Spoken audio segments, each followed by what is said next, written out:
ఊర్లో ఉంటే ఎక్కువ డస్ట్ ఉంటుంది ఇక్కడ, మనం ఊర్లో లాగా లేవు. వీడియో చేస్తాను రోడ్ మీరు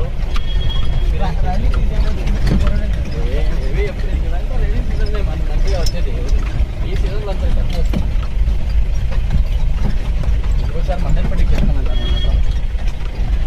అది కూడా మంచిగా.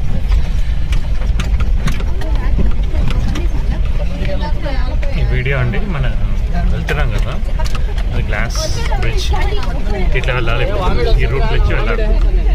థ్రిల్లింగ్గా ఉంటుంది ఈ రోడ్. చూడండి ఎంత బాగుంది, 3 బండి ఒకేసారి వచ్చాయి.